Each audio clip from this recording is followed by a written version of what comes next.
A very good day to everyone. This is Ankita Arora from Study Made Easy, engaged in teaching CA Final GST, that is IDT, and CA Inter GST. So now as a part of CA Final course and curriculum, we are starting with the Custom Act. अब custom act में क्या है, सबसे पहले यहाँ जो ये notes हैं ये जितने मैं बना पाई, because I have already told you on the Telegram channel that due to some of the health condition मैं थोड़ा सा लेट भी दे पा रही हूँ ये, तो as much as possible I have try to make the notes. तो हम उन्हीं से स्टार्ट करते हैं, जहाँ नोट्स नहीं बन पाए मैं आपको आईसीआई के मटेरियल से उसे बता दूंगी पूरी तरह। तो कस्टम एक्ट का जो ये आर्टिकल 265 है, ये आर्टिकल 265 कस्टम एक्ट का क्या कहता है? No tax shall be levied और collected until and unless you have authority by the law to collect the taxes। देखो, कोई भी टैक्स तब तक कलेक्ट नहीं कर सकते जब तक कि लॉ की अथॉरिटी नहीं आ जाती कि आप टैक्स कलेक्ट कर सकते हो। सो आर्टिकल 246 ने क्या बोला है? यही चीज बोली है कि आर्टिकल 246 कुछ सब्जेक्ट मैटर बताता है that is made by parliament and legislature of the state। तो आर्टिकल 246 कहता है, देखो 265 ने तो बोला जब तक पावर नहीं होगी टैक्स नहीं लगा सकते, इसलिए आर्टिकल 246 आया और आर्टिकल 246 ने कुछ सब्जेक्ट बताए कि ये सब्जेक्ट मैटर पार्लियामेंट के उसमें आएंगे और ये वाले सब्जेक्ट मैटर कुछ पर्टिकुलर सब्जेक्ट मैटर है जो किसके अंडर आएंगे? लेजिस्लेचर ऑफ द स्टेट के अंदर आएंगे। जिसका मतलब है जो चीज पार्लियामेंट के अंदर है उसके रिगार्डिंग जो भी रूल्स एंड रेगुलेशन है, जो भी डिस्कशन करना है, जो भी डिसीजन लेना है वो पार्लियामेंट का होगा, बाकी स्टेट का होगा जो स्टेट मैटर के अंदर आएंगे। और ये मैटर लिस्ट करके रखे हैं 7 शेड्यूल ऑफ द कॉन्स्टिट्यूशन। तो आपके कॉन्स्टिट्यूशन के 7 शेड्यूल में ये दिया है। अब ये जो शेड्यूल नंबर 7 है इसकी 3 लिस्ट है। एक लिस्ट है आपकी यूनियन लिस्ट जो यूनियन सारे मैटर डिस्कस करेगा, एक लिस्ट आपकी स्टेट लिस्ट है जिसमें स्टेट रिगार्डिंग सारे मैटर्स होंगे, और एक आपकी कॉन्करेंट है जिसपे दोनों मिलजुल के क्या करेंगे? काम करेंगे। तो यहां बोलते हैं ये जो आर्टिकल है ये प्रोवाइड करता है कि पार्लियामेंट लॉ बना सकता है। पार्लियामेंट क्या कर सकता है? लॉ बना सकता है।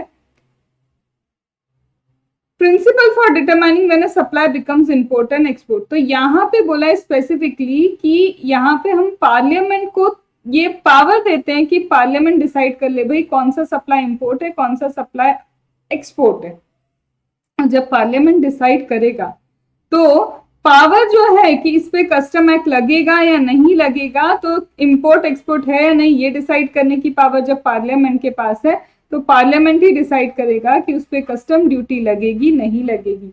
तो power as well as the power to legislate the principle, जो ये पावर दी है इंपोर्ट एक्सपोर्ट की वो भी पार्लियामेंट को दी है। तो फिर टैक्स लगाने की पावर भी किसके पास गई? पार्लियामेंट की। और पार्लियामेंट ने बताया कस्टम एक्ट 1962 जो ओवरऑल इंडिया पे एप्लीकेबल। अब ओवरऑल इंडिया का मतलब क्या? इंडिया का मतलब सिर्फ लैंड नहीं, it is not only land, but यहाँ कवर होता है आपका टेरिटोरियल वाटर भी। टेरिटोरियल वाटर का मतलब क्या है मैम? देखो ये इंडिया है, तो इंडिया से आपका 12 नॉटिकल माइल्स जो टेरिटोरियल वाटर आता है वो भी आपका कवर होता है। कहाँ पे कवर होता है? आपकी इंडिया की डेफिनेशन में। साथ में यहाँ की बेस लाइन से 200 nautical miles that is exclusive economic zone जो है वो भी आपकी इंडिया की डेफिनेशन में है। कहना क्या चाहते हो? कहना ये चाहती हूँ इंडिया में टेरिटोरियल वाटर इंक्लूड होता है। इंडिया की डेफिनेशन में टेरिटोरियल वाटर इंक्लूड होता है। टेरिटोरियल वाटर है आपका 12 नॉटिकल माइल, यहां तक कोई प्रॉब्लम नहीं है। लेकिन जो ये कस्टम एक्ट है आपका, ये कस्टम एक्ट एप्लीकेबल होगा कहां तक? आपका कस्टम एक्ट एप्लीकेबल होगा इंडियन कस्टम वाटर में, मतलब 200 नॉटिकल माइल्स तक आपका कस्टम एक्ट क्या होगा? एप्लीकेबल। जिसका मतलब ये है ये 200 यहां तो इंडिया हो गया, ये यहां से यहां की बात कर रहे हैं। यहां पे अगर सपोज करो आप कुछ इलीगल काम करते हो, तो इलीगल काम के लिए आपके गुड्स का क्या किया जा सकता है? आपके गुड्स को कॉन्फिस्केट भी किया जा सकता है इंडियन कस्टम वाटर में, आपको अरेस्ट भी किया जा सकता है। तो यहां से यहां तक जो काम हो रहा है, यहां से यहां तक अगर आपने कुछ गड़बड़ की है तो इस गड़बड़ के लिए यहां से यहां तक आप क्या कर रहे हो? जो गड़बड़ कर रहे हो इस गड़बड़ के लिए आप अरेस्ट भी हो सकते हो, ये आता है आपकी इंडिया की डेफिनेशन में। तो ये हो गया आपकी इंडिया की डेफिनेशन में, यहां से यहां तक आपको क्या किया जा सकता है, अरेस्ट, आपकी गुड्स का कॉन्फिस्केशन हो सकता है। This is the definition of India. ठीक है, आगे बढ़ते हैं। बोलता है देखो मैम आप बोल रहे हो इंडिया टेरिटोरियल वाटर, यहां तक 12 नॉटिकल माइल्स तक इंडिया की डेफिनेशन में इंक्लूड होता है। इसका क्या मतलब निकलेगा? इसका मतलब ये है अगर कोई शिप यहाँ टेरिटोरियल वाटर को क्रॉस कर देता है, इसका मतलब इंपोर्ट स्टार्ट हो चुका है। तो इंपोर्ट तब स्टार्ट होगा जब गुड्स जो है आपके वेसल जो है आपका एंटर कर जाता है इस इमेजिनरी लाइन में, तो हम बोल देते हैं कि इंपोर्ट स्टार्ट हो गया। और वही हम एंड कब बोलेंगे मैम? इस इंपोर्ट का एंड कब होगा? जब आप इन गुड्स को क्या करोगे, इंडिया का मास बनाने के लिए बिल ऑफ एंट्री फाइल करोगे फॉर होम कंजम्पशन। तो जब आप बिल ऑफ एंट्री फाइल करते हो फॉर होम कंजम्पशन, तब मान लिया जाता है कि एक्सपोर्ट एंड हो चुका है। इसी तरह से अगर आपके गुड्स वेयर हाउस में है, तो if your goods has been in warehouse, तो custom barrier would be crossed when they are sought to be taken out of custom. तो यहाँ पे भी ऐसे ही होगा, जब अगर आपने वेयर हाउस में अपने गुड्स रखे, तो जब बिल ऑफ एंट्री फाइल करके आप निकालेंगे गुड्स को, बाहर निकालेंगे, इंडिया का पार्ट बनाएंगे, यहाँ पे भी तब क्या होगा, मान लिया जाएगा कि आपका इंपोर्ट एंड हो चुका है। तो बेसिकली बिल ऑफ एंट्री पे आपका इंपोर्ट एंड होता है। Ma'am what do you mean by import and what do you mean by export? Import से आपका मतलब क्या है, एक्सपोर्ट से आपका मतलब क्या है? तो इंपोर्ट मतलब टेकिंग इनटू इंडिया, इंडिया में लेके आना, और इंडिया में लेके आने का मतलब ही है टेरिटोरियल वाटर के अंदर लेके आना। और एक्सपोर्ट का मतलब क्या है, taking out of India, India के बाहर लेके जाना। मतलब जैसे ही टेरिटोरियल वाटर क्रॉस हो गया, आपका मान लिया जाएगा एक्सपोर्ट हो गया। अब मैम टेरिटोरियल वाटर क्रॉस करके अगर मेरी ये शिप डूब जाती है, डजंट मीन कि आपको एक्सपोर्ट ड्यूटी पे नहीं करनी पड़ेगी। इसका सीधा मतलब ये है एक्सपोर्ट हो गया, क्योंकि टेरिटोरियल वाटर क्या हो चुका है, क्रॉस हो चुका है। और इसी तरह से अगर कोई शिप आ रही थी, वो यहाँ पे क्रॉस हो गई, इसको क्रॉस हो गई, मतलब आपका इंपोर्ट स्टार्ट हुआ है मैम। लेकिन अगर शिप यहीं पे डूब गई, तो यहाँ पे ये नहीं मानेंगे कि इंपोर्ट स्टार्ट हो चुका है। अब आते हैं, हम जैसे कस्टम की बात करते हैं, तो कस्टम का मैम चार्जिंग सेक्शन क्या है? कस्टम का चार्जिंग सेक्शन है सेक्शन नंबर 12। ये चार्जिंग सेक्शन क्या बोलता है? चार्जिंग सेक्शन बोलता है जैसे ही इंपोर्ट होता है स्टार्ट, और जब आप बिल ऑफ एंट्री फाइल करते हैं, तो बिल ऑफ एंट्री फाइल करने के साथ आपको ड्यूटी पे करनी होती है। तो ये सेक्शन नंबर 12 बताएगा कि आपको किस रेट से ड्यूटी पे करनी है। तो कस्टम ड्यूटी उस रेट के हिसाब से एप्लीकेबल होगी जो कस्टम टैरिफ एक्ट में लिखा है। तो कस्टम टैरिफ एक्ट में 2 शेड्यूल है, एक शेड्यूल 1, एक schedule 2। Schedule 1 import of goods के लिए है, शेड्यूल 2 आपके एक्सपोर्टेड गुड्स के लिए है। अब यहाँ पे भी चाहे आप इंपोर्ट की बात करो या एक्सपोर्ट की बात करो, 2 तरह के रेट है, एक स्टैंडर्ड रेट है, प्रेफरेंशियल रेट है। स्टैंडर्ड रेट तो जो बेसिक रेट है स्टैंडर्ड है, लेकिन प्रेफरेंशियल रेट अगर आप कुछ टर्म्स एंड कंडीशन जो देके रखी है, अगर आप वो टर्म्स एंड कंडीशन का कंप्लायंस करते हैं, तो इन दैट केस ये बोला जाएगा कि यस यहाँ पे प्रेफरेंशियल रेट एप्लीकेबल होगा। लेकिन अब कुछ ऐसे सर्टेन केसेस की बात करते हैं हम, जहां पे ड्यूटी लायबिलिटी स्पेशल सर्कमस्टेंस में क्या होगी। कहना क्या चाहते हैं? कहना ये चाहते हैं जैसे ही इंपोर्ट होता है तो भाई आपको ड्यूटी पे करनी ही होगी, जैसे ही एक्सपोर्ट होता है तो आपको ड्यूटी पे करनी होगी। ये बात हो गई। एक्सपोर्ट में कई जगह छूट दे के रखी है, वो एक अलग चीज है। देयर आर सर्टेन थिंग्स, क्योंकि एक्सपोर्ट हमें प्रमोट करना है, तो एक्सपोर्ट में इन लोगों ने बहुत सारी जगह पे क्या करके रखा है, आपको बोल के रखा है कि ठीक है एक्सपोर्ट पे हमको टैक्स नहीं चाहिए, बट कुछ कुछ एक्सपोर्ट को फिर भी टैक्सेबल रखा है ताकि स्मगलिंग वगैरह का रोक हो सके। अब यहाँ पे आते हैं, यहाँ पे वो बोल रहे कुछ स्पेशल सर्कमस्टेंस, और ये स्पेशल सर्कमस्टेंस ही इंपॉर्टेंट है इस चैप्टर में, और इसी को आपको याद रख के चलना है। अब ये स्पेशल सर्कमस्टेंस में क्या बोल रहा है? ये बोलता है देखो मैम ऐसा भी तो हो सकता है कि हमारे गुड्स अगर री इम्पोर्ट होकर आए हो। ये क्या होता है मैम, री इम्पोर्ट होकर आ गए goods? What do you mean by re import of goods? अब मैम री इम्पोर्ट का मतलब कैसे होता है ये हम आपको समझाते हैं। जैसे सपोज करो गुड्स तो मैन्युफैक्चर हुए इंडिया में, ठीक है, गुड्स क्या हुए, गुड्स परचेज या मैन्युफैक्चर कहाँ हुए, इंडिया में, ठीक है। तो मेरे इंडिया में ये गुड्स बने, गुड्स बन के हमने इसको क्या कर दिया, एक्सपोर्ट कर दिया। तो मैम गुड्स तो इंडिया में बने थे, इंडिया में बन के इन गुड्स का एक्सपोर्ट हो गया। अगर ये एक्सपोर्ट किए हुए गुड्स वापस री इम्पोर्ट होके इंडिया में आते हैं, तो मैम ये तो इंपोर्ट हुआ क्योंकि ये क्या करेंगे, टेरिटोरियल वाटर को क्रॉस करेंगे, तो क्या मैम आप यहाँ पे ड्यूटी लगाने का बोलेंगे? तो आंसर है जनरली यस, आपको ड्यूटी पे करनी ही पड़ेगी, लेकिन ड्यूटी पे करने की जरूरत नहीं पड़ेगी अगर कुछ टर्म्स एंड कंडीशंस यहाँ पे आपके एप्लीकेबल होते। तो हर जगह देखो री इम्पोर्ट कर रहे हो, आपने गुड्स इंडिया में बनाए, इंडिया के गुड्स एक्सपोर्ट हुए, वही गुड्स इंडिया में वापस आ रहे, तो जब वो गुड्स इंडिया में वापस आते हैं, तो जब वो गुड्स क्या होते हैं, इंडिया में वापस आते, तो उसका मतलब ये बिल्कुल नहीं है कि हर बार आपको क्या करेंगे, कस्टम एक्ट एप्लीकेबल करेंगे, उसके कुछ कंडीशन और कुछ रेस्ट्रिक्शन भी है। तो ये बोलते देखो हम दे देंगे आपको कंसेशन। कंसेशन दे देंगे मतलब कैसा, देखो अगर ये गुड्स जो आपने कभी एक्सपोर्ट किए थे वो इंपोर्ट हुए हैं रिपेयर के लिए, या फिर आपने जब इसे एक्सपोर्ट किया था और एक्सपोर्ट करते वक्त ड्यूटी ड्रॉबैक या फिर बॉन्ड या रिबेट आपने ले लिया था। देखो क्या हुआ है, जब एक्सपोर्ट किया था तब ड्यूटी ड्रॉबैक एप्लीकेबल था, ड्यूटी ड्रॉबैक ले सकते थे उन गुड्स पे, या फिर जब आपने ये गुड्स इंपोर्ट किए, ये गुड्स इंपोर्ट हुए हैं रिपेयर पर्पस के लिए, तो आए हैं रिपेयर पर्पस के लिए, या फिर जब एक्सपोर्ट किया था उसमें से तो कुछ बेनिफिट लिया था, तो बोलते हैं देखो सीधी बात है, अगर रिपेयर के लिए री इम्पोर्ट हुआ है तो भी ड्यूटी लगेगी, जब आपने यहाँ पे भेजा था तो हमने आपसे कुछ क्या किया था, बेनिफिट दिया था आपको, तो जितना बेनिफिट आपको दिया था ना एक्सपोर्ट के केस में उतना ही वापस पे कर दो ना, क्योंकि आप वापस लेके आ गए इंडिया, तो उतना की उतना क्या कर दो, इंसेंटिव हमको वापस कर दो, इतनी ड्यूटी मान लो।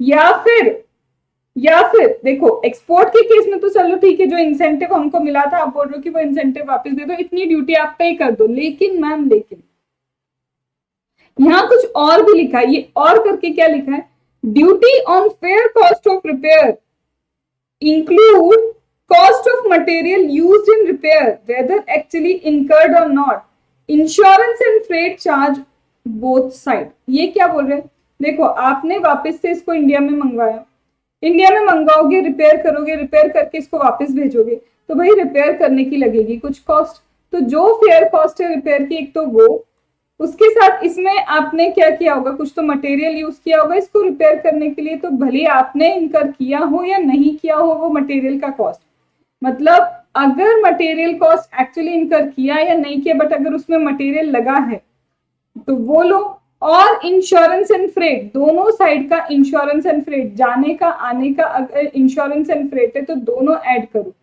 इसके ऊपर आपको क्या करना पड़ेगा, हमको ड्यूटी देनी पड़ेगी in case of repair. Repair के केस में ऐसा करो, आप इतनी ड्यूटी पे कर दो, और अगर एक्सपोर्ट किया था आपने इंसेंटिव के साथ तो लाते वक्त तो क्या करो, इंसेंटिव पे कर दो, और जब जा रहे हो तो रिपेयर वगैरह करवा के जा रहे हो तो ये भी आपको क्या करना पड़ेगा, पे करना पड़ेगा। अब मेरी बात थोड़ी ध्यान से सुनो मैम, एक प्रॉब्लम आ रही है, क्या प्रॉब्लम आ रही है, हमने एक्सपोर्ट किया ड्यूटी ड्रॉबैक में, लेके आए, रिपेयर करा, रिपेयर करके ये सारी फलानी चीजें हो गई, तो क्या मैम हमको दोनों चीजें पे करनी पड़ेगी? नहीं, यहाँ पे बोलते हैं अगर आपने किसी ड्यूटी ड्रॉबैक के फॉर्म में इसको एक्सपोर्ट किया था तो यहाँ पे सिर्फ इंसेंटिव हमें वापस दे देना अगर ये गुड्स इंडिया में वापस आते हैं तो, ठीक है। और अगर ये केस नहीं है, जनरल गुड्स थे, तो जनरल गुड्स के केस में हम ऐसे कैलकुलेशन करेंगे ड्यूटी का, ठीक है।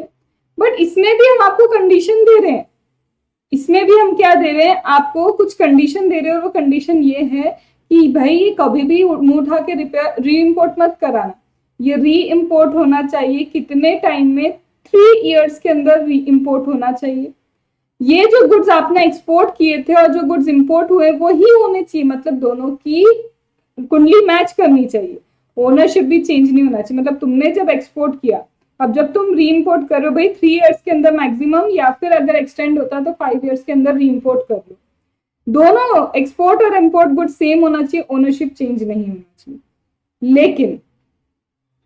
लेकिन यहां बोलते हैं हम आपको कंसेशन नहीं देंगे, हम क्या नहीं देंगे, कंसेशन नहीं देंगे। कब कंसेशन नहीं देंगे, अगर ये री इम्पोर्ट कर रहे हैं, री इम्पोर्टेड गुड्स एक्सपोर्टेड बाय, अगर ये जो गुड्स हैं, ये गुड्स पता है कौन एक्सपोर्ट कर रहा है, ये लोग एक्सपोर्ट कर रहे हैं, ईओयू या एफटीपी, या फिर आप प्राइवेट या पब्लिक वेयर हाउस से इसको क्या कर रहे हो, एक्सपोर्ट कर रहे हो, या फिर क्या कर रहे हो, ये इस शेड्यूल में फॉल होते हैं, that is 4th schedule.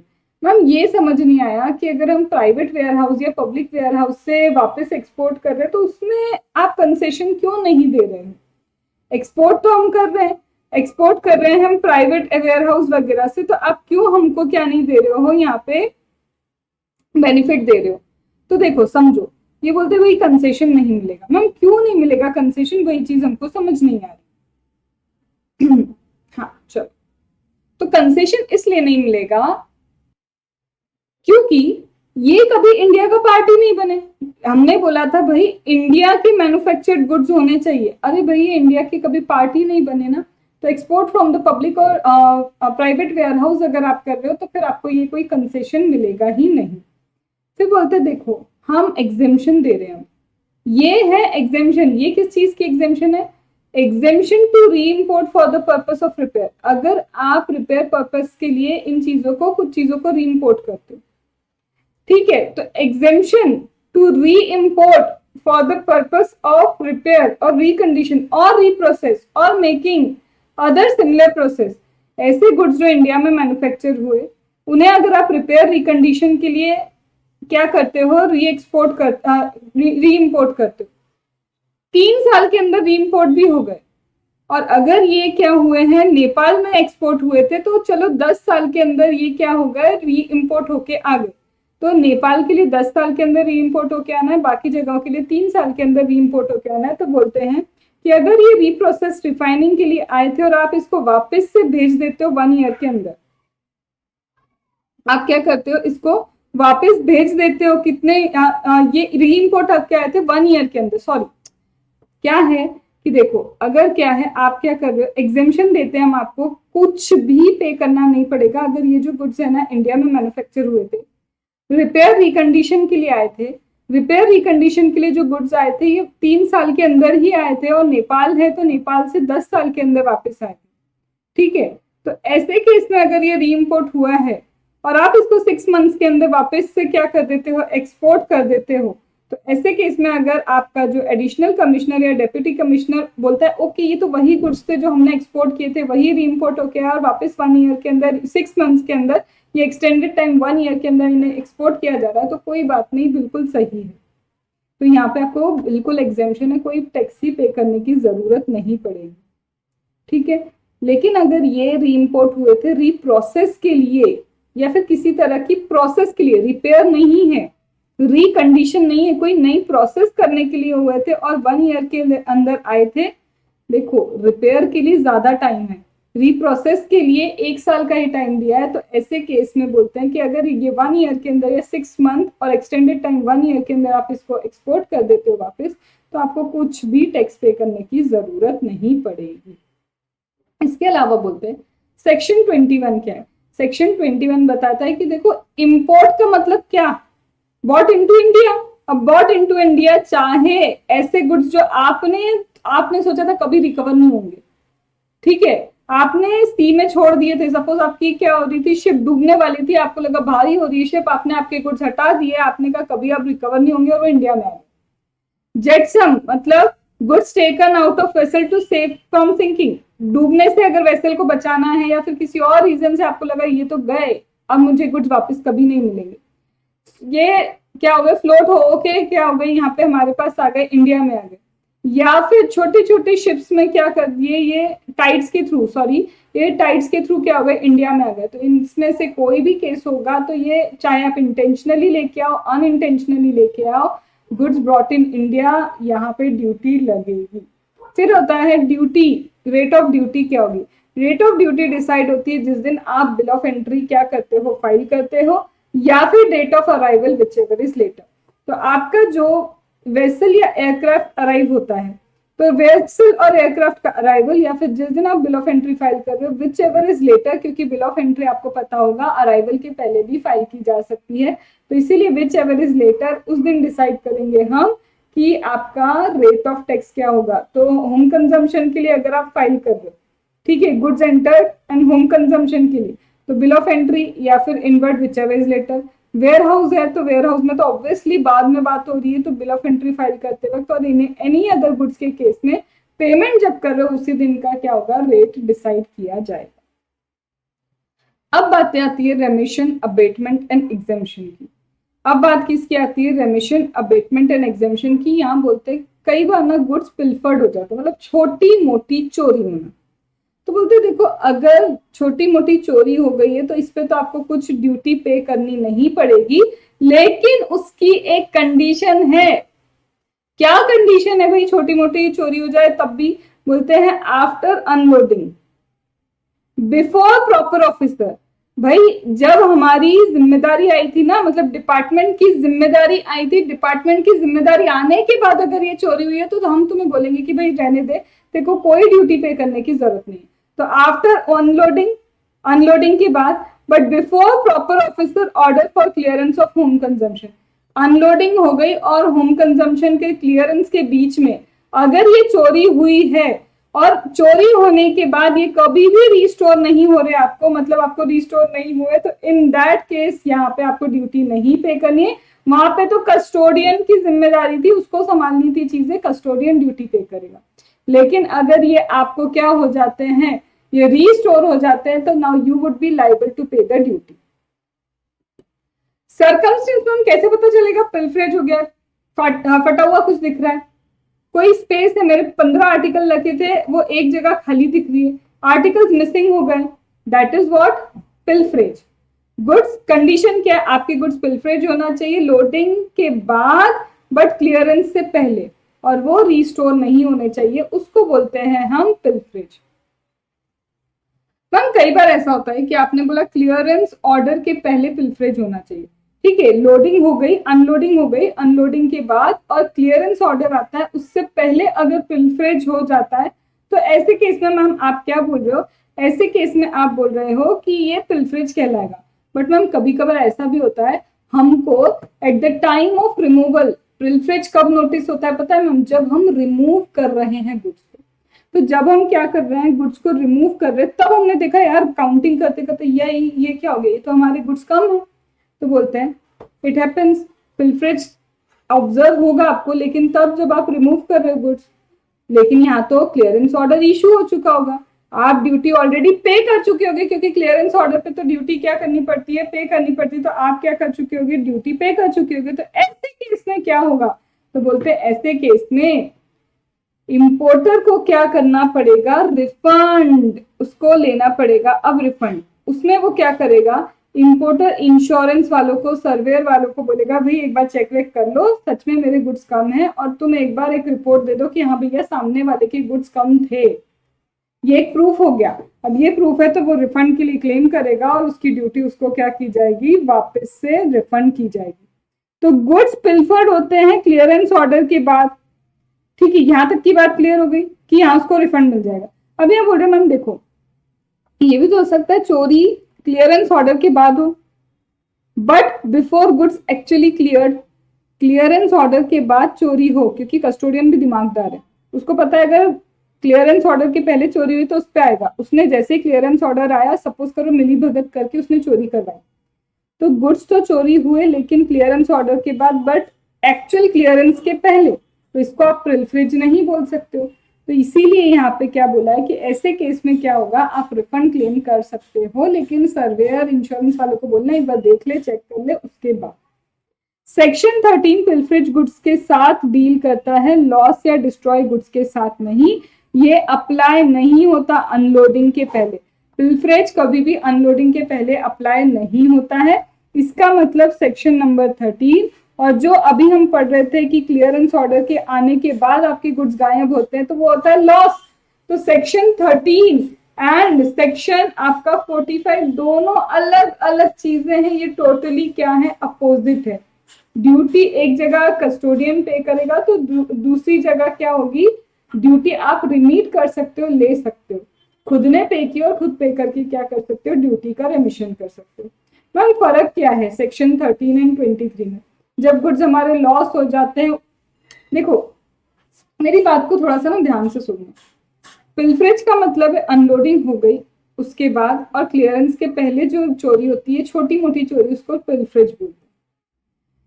Ma'am clearance के बाद जो हुआ उसको पिल्फरेज नहीं बोल सकते, लॉस हो गया। तो ये लॉस अभी छोटा मोटा है, बड़ा लॉस नहीं है। ये छोटा मोटा लॉस है, बट ये क्लियरेंस ऑर्डर के बाद, तो वहाँ आप ड्यूटी पे करने के बाद रिमिशन ले सकते हो। बट ये जो सेक्शन नंबर 23 है सॉरी, ये लॉस कुछ और बात करता है। अब डिफरेंस समझो, ये लॉस क्या बोलता है। पिल्फरेज मतलब छोटी मोटी चोरी, स्मॉल क्वांटिटी। लॉस का मतलब है बहुत ज्यादा बड़ा लॉस, और तुम भी समझ लो इतना बड़ा लॉस है कि ये वापस से रिकवरी नहीं हो सकती।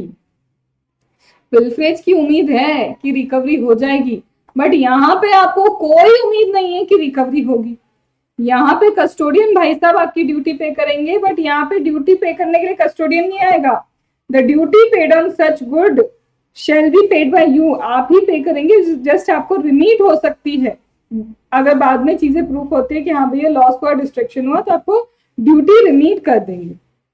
यहाँ पे जैसे ही आपके पास इधर रिस्टोरेशन हो जाता है, तो इंपोर्टर भाई साहब ही है जिनको क्या करना पड़ेगा, ड्यूटी पे करनी पड़ेगी। बट यहाँ पे तो चांस ही नहीं है ना क्या लॉस में कि रिकवरी हो जाएगी, कभी रिकवरी का चांस ही नहीं आता। लेकिन अगर वेयर हाउस गुड्स हैं, तो क्या मैम वेयर हाउस गुड्स पे आप पिल्फरेज लगा सकते हो? नहीं, सेक्शन 13 यहाँ एप्लीकेबल नहीं होता, लेकिन लॉस एंड डिस्ट्रक्शन वाला हमारे वेयर हाउस पे भी एप्लीकेबल होता है। यहाँ पे प्रूफ किसको करना है? Pilferage does not lie on importer. Importer को प्रूफ नहीं करना कि सच में मेरे गुड्स घूम गए, ठीक है, लेकिन यहाँ पे इसको प्रूफ करना पड़ेगा सच में लॉस हुआ, डिस्ट्रक्शन हुआ, ये इंपोर्टर को प्रूफ करना पड़ता है। Time of occurrence of pilferage और डिस्ट्रक्शन, यहाँ पे तुम्हें पता है पिल्फरेज होता है अनलोडिंग के बाद, क्लियरेंस के पहले, और ये होता है at any time before home clearance. तो ये समझो, चोरी छोटी मोटी चोरी है तो अनलोडिंग के बाद जो चोरी हुई और क्लियरेंस के बीच में, लेकिन बड़ी चोरी अनलोडिंग से पहले, अनलोडिंग के बाद, होम क्लियरेंस से पहले, ये कभी भी हो सकती है। बड़े लॉस कभी भी हो सकते हैं। अंडरस्टूड? तो दैट इज बीन गिवन। यही तुम्हारा फिर से एक चार्ट है, that is for section number 23। मैंने चार्ट दे दिया। फिर यहाँ पे जो मैं अबेटमेंट की बात कर रही थी, ये सॉरी 23 का मैंने चार्ट दे दिया, ये जस्ट फॉर रीडिंग है। ये एक बार जस्ट आपको रीड करना है। एग्जेम्पशन फ्रॉम कस्टम ड्यूटी बहुत ज्यादा काम का नहीं है। अब आते हैं, ये क्या दिया है ma'am? This is abatement of duty on damage और deteriorated goods. Abatement of duty on damaged और डिटोरिएटेड गुड्स। कई बार क्या होता है, जब हम गुड्स लेके आते हैं तो गुड्स लॉस नहीं हुए, हो नहीं गए, डिस्ट्रॉय नहीं हो गए, वो डैमेज हो गए।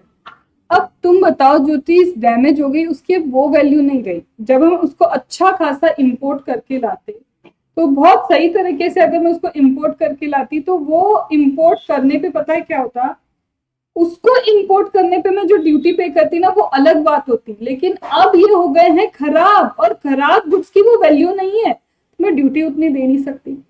तो यार समझो ना, सही तो बोल रहा है इंसान कि कभी भी ऐसा हुआ, एसीडीसी मतलब ये ऑफिसर्स को सेटिस्फेक्शन होना चाहिए कि सही में भैया उसके या तो खराब हो चुके गुड्स या डैमेज हो गए। अब ये कभी भी हो सकता है, बिफोर, ड्यूरिंग, अनलोडिंग। अरे ये तो यार खराबी तो कभी भी आ सकती ना, अनलोडिंग के टाइम भी आ सकती, उससे पहले भी आ सकती, या फिर से पहले कुछ खराब हो सकते हैं, बिल्कुल हो सकते, बस बिल्कुल नहीं है तुमको पता है ये खराब होने वाला है, तुम इनको निकाल नहीं लो, ऐसी बात नहीं होनी चाहिए। या फिर चलो ये वेयरहाउस गुड्स नहीं है, डैमेज हुए after unloading but before examination. मतलब कहने का ये है कि आपके गुड्स अनलोडिंग के पहले खराब हुए, अनलोडिंग के बाद खराब हुए, एग्जामिनेशन करते जब ऑफिसर, एग्जामिनेशन के पहले बट अनलोडिंग के बाद, या फिर वेयर हाउस में तो home consumption, clearance for home consumption से पहले खराब हो। बस ये तुम्हारा चाल नहीं होनी चाहिए, विलफुल नहीं होना चाहिए। अगर ऐसा कुछ है तो यार फिर ड्यूटी भी तो प्रोपोर्शनेट चार्ज करो ना भाई। वो सही बोल रहा है, मेरे से ड्यूटी प्रोपोर्शनेट चार्ज करो। तो तुम कैसे कैलकुलेशन करोगे? जब प्रॉपर वैल्यू इतनी थी तो ड्यूटी इतनी निकलती है, तो जब अब मेरी डिटोरिएटेड वैल्यू गुड्स की इतनी निकली तो मेरी ड्यूटी कितनी? ये रहा वो फॉर्मूला, कुछ नहीं है, प्रोपोर्शन, यूनिटरी मेथड, कि जब मेरे पूरे अच्छे गुड्स थे तो वैल्यू कितनी थी, तो जब मेरे पूरे अच्छे गुड्स थे तो सपोज करो वैल्यू 10 करोड़ थी, तो उस पर सपोज करो 1 करोड़ की ड्यूटी थी। अब इन गुड्स की वैल्यू रह गई फॉर एन एग्जाम्पल 4 करोड़, तो अब ड्यूटी कितनी होगी ये इसके थ्रू आप निकाल सकते हो, दैट इज अबेटमेंट। फिर लास्ट एक चीज आती है सेक्शन 24 जो बोलता है डी नेचरिंग और म्यूटिलेशन। कई बार क्या होता है जो गुड्स हम लेके आते हैं, अब ये गुड्स को अगर हमने as it is home consumption के लिए क्लियर किया ना, तो इस पे सपोज करो 28% लगेगा, बट जब मैं इसे यूज करूंगी ना इन गुड्स को, तो मैं ऐसे यूज नहीं करूंगी, उसका कुछ तो फॉर्म वगैरह चेंज करूंगी, और फॉर्म वगैरह चेंज करने के बाद वो सिर्फ 5% पे टैक्सेबल होते हैं। अब ऐसे केस में हम क्या चाहेंगे, ऑब्वियसली हम चाहेंगे ना कि इनको 5% के रेट से ड्यूटी लगे। तो बोलते हैं कि इंपोर्टर गवर्नमेंट से रिक्वेस्ट करेगा, क्या रिक्वेस्ट करेगा कि यार ये जो गुड्स है ना इससे ज्यादा पर्पस के लिए यूज होते हैं, और मैं जिस पर्पस के लिए यूज करने जा रहा हूँ उस पर तो सिर्फ 5% लगना चाहिए।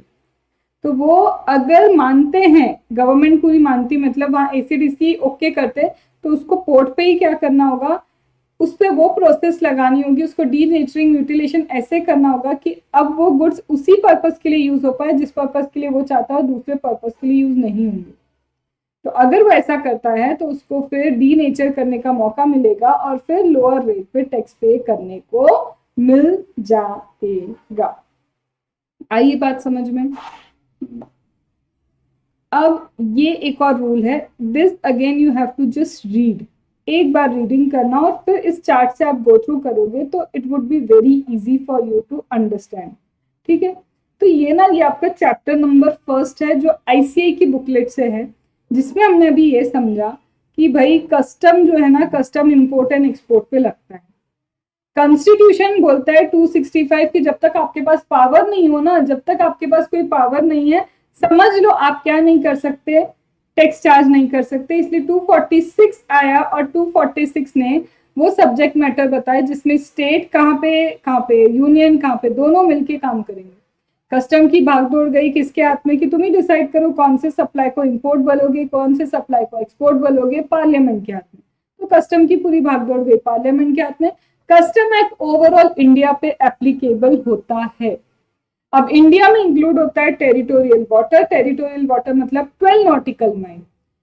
जैसे ही 12 नॉटिकल माइल में आप एंटर करोगे इंपोर्ट स्टार्ट हो जाएगा, एक्सपोर्ट कमेंस हो चुका होगा, और जैसे ही आप बिल ऑफ एंट्री फाइल करोगे तब एक्सपोर्ट खत्म हो जाता है, इंपोर्ट खत्म हो जाता है। इंपोर्ट का मतलब ब्रिंगिंग इनटू इंडिया, एक्सपोर्ट मतलब टेकिंग आउटसाइड इंडिया। इसी के अलावा 200 नॉटिकल माइल्स तक हमारा कस्टम एक्ट एप्लीकेबल होता है, मतलब यहाँ कुछ गड़बड़ की तो अरेस्ट, कॉन्फिस्केशन सब कुछ हो सकता है। 2 तरह के रेट हैं, इंपोर्ट का अलग है, एक्सपोर्ट का अलग है। फर्स्ट शेड्यूल कहता है इंपोर्ट के लिए, सेकंड शेड्यूल कहता है एक्सपोर्ट के लिए, और दोनों में एक स्टैंडर्ड और प्रेफरेंशियल रेट है, but preferential rate based on condition है। इसमें कुछ सर्कमस्टेंस है इंपॉर्टेंट, जैसे कि जो गुड्स आपने इंडिया में मैन्युफैक्चर की उसको अगर आप एक्सपोर्ट कर देते हो, वापस रीइंपोर्ट होते हैं, तो इन जनरल ड्यूटी लगेगी। जितनी ड्यूटी जो आप रिपेयर कर रहे हो, जो आप मटेरियल यूज कर रहे हो, आने जाने का जो क्या है आपका फ्रेट चार्जेस है, इंश्योरेंस चार्जेस है, वो सब ऐड करके आप ड्यूटी पे करेंगे जाते वक्त, वापस ड्यूटी तो लगेगी। लेकिन अगर आपने क्या किया है, इसको एक्सपोर्ट किया था ड्यूटी ड्रॉबैक या फिर कोई बेनिफिट लेते हुए, तो जो इंसेंटिव आपको मिला था ना, वो इंसेंटिव हमें वापस कर दो, इतनी ड्यूटी पे कर दो। लेकिन ये कंसेशन है, कम ले रहे हैं तुमसे, पूरे गुड्स पे नहीं ले रहे, कंसेशनल है, क्योंकि जो वैल्यू एड ऑन हो रहा है हम उसका ले रहे हैं, बट ये कंसेशन मिलेगा ही नहीं अगर री इम्पोर्ट करने वाले ये लोग हैं, क्योंकि इनसे कभी टैक्स भी नहीं लिया था। री इम्पोर्ट वाले ये लोग हैं या फिर पब्लिक प्राइवेट वेयर हाउस से आप एक्सपोर्ट करते। लेकिन कंडीशन, हाँ, अगर कंसेशन चाहिए तो 3 साल के अंदर इंपोर्ट होना चाहिए। Goods exported and imported must be same, और ओनरशिप चेंज नहीं होनी चाहिए। Exemption to re import for the purpose of repair, recondition, reprocess. Exemption ये हो गया आपका कंसेशन। अब कुछ जगह तो उन्होंने एग्जेम्पशन ही दे दी कि अगर रिपेयर वगैरह के लिए है, 3 साल के अंदर आए हैं और नेपाल में गए तो 10 साल के अंदर आए, लेकिन वापस जब आपने भेजा 6 महीने के अंदर या एक्सटेंडेड टाइम 1 साल के अंदर वापस भेज दिया, तो भैया एग्जेम्पशन ही दे दिया। पर रीप्रोसेस के लिए 1 साल के अंदर वापस आने चाहिए, रिपेयर के लिए ज्यादा टाइम दिया हुआ है।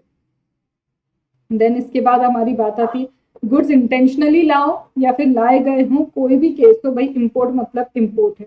ड्यूटी लगती है जब आप बिल ऑफ एंट्री फाइल करते हो तब, या फिर जब अराइवल हुआ है विच एवर इज लेटर, क्योंकि बिल ऑफ एंट्री पहले भी फाइल की जा सकती है। तो यहाँ पे बोला है कि अगर होम कंजम्पशन के लिए क्लियरेंस है तो बिल ऑफ एंट्री और arrival date whichever is later, लेकिन अगर वेयर हाउस से तो ऑब्वियसली वेयर हाउस में तो बाद में bill of entry he file होगी, और कोई और चीज है तो वहां पे डेट ऑफ पेमेंट के टाइम का आपका रेट ऑफ टैक्स देखा जाएगा।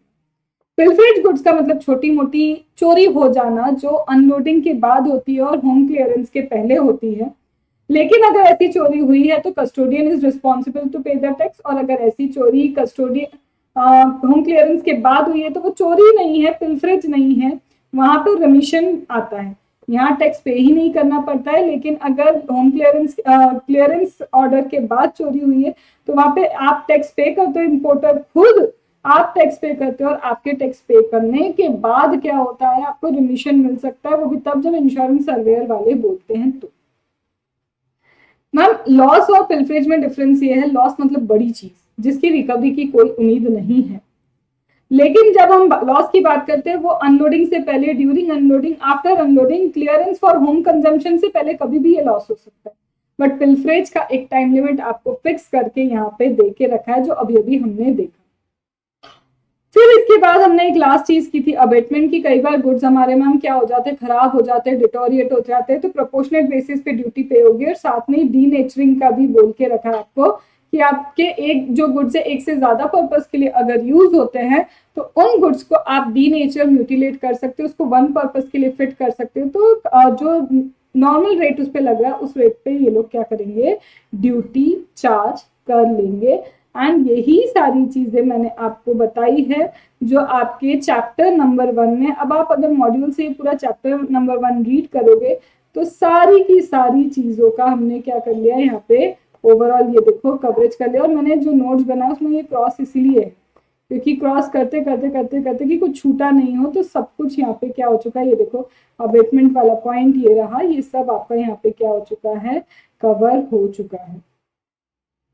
ठीक है, अब एक चीज और है ये छोटा सा दिया हुआ है मैम, वैल्यूएशन ऑफ डैमेज और डेटोरिएटेड गुड्स क्या है, वैल्यू असर्टेन करेगा प्रॉपर ऑफिसर ही असर्टेन करेगा। तुम देखो, तुम बोल रहे मेरे गुड्स डेटोरिएट हो गए, तुम बोल रहे अरे 10 करोड़ से 4 पे होगा, अरे ऐसा थोड़ी ना होगा, ये प्रॉपर ऑफिसर डिसाइड करेंगे कि अब उनकी वैल्यू कितनी है, ऑप्शन में वो कितने सेल हो सकते हैं, तो ये लोग डिसाइड करेंगे कि उसकी वैल्यू कितनी है, तुम ऐसे डिसाइड करके नहीं बताओगे। और ये रहा आपका डी नेचरिंग म्यूटिलेशन का 25 मैंने कहा जस्ट फॉर रीडिंग है, तो वो आपको क्या करना होगा, रीड आउट करना पड़ेगा, दैट इज इट। तो ये हो गया आपका first part, first video for your custom that is related to your chapter number 1। फिर इसके बाद हमारा जो स्टार्ट होता है वो होगा हमारा टाइप्स ऑफ ड्यूटी से रिगार्डिंग, जो मैंने इसी में इंक्लूड किया है इस चैप्टर नंबर 1 में। इसमें मैंने ये देखो था, ये सॉरी ये तो था आपका रूल नंबर 4 जो एक बार बस रीडिंग करना है, it's not that important but reading जरूर कर लेना।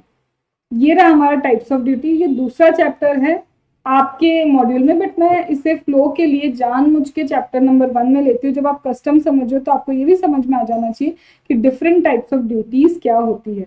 तो नेक्स्ट वीडियो जो हमारा होगा दिस टाइप ऑफ ड्यूटी पे होगा, तीसरा वीडियो वही इम्पोर्ट एक्सपोर्ट प्रोसीजर पे। तो इस तरह से हम क्या करते जाएंगे, हमारा कवरेज करते जाएंगे, 6 से 7 जितने आपके चैप्टर्स उतने आपके वीडियो होंगे। हो सकता है एक आध चैप्टर में नहीं करवा पाऊँ because my little to be honest थोड़ा सा स्पाइन मुझे सपोर्ट नहीं कर रहा है, इसीलिए वीडियो भी ऑफ है, मैं वीडियो ऑफ करके ही आपको ये वीडियो दे रही हूँ। तो हो सकता है कोई एक आध चैप्टर जो बहुत ईजी हो वो मैं नहीं करवा पाऊंगी, तो जितना इंपॉर्टेंट है वो मैं आपको कस्टम का जरूर करवा रही हूँ। ऑल द बेस्ट, अच्छे से पढ़ो और टेंशन फ्री होके पढ़ो।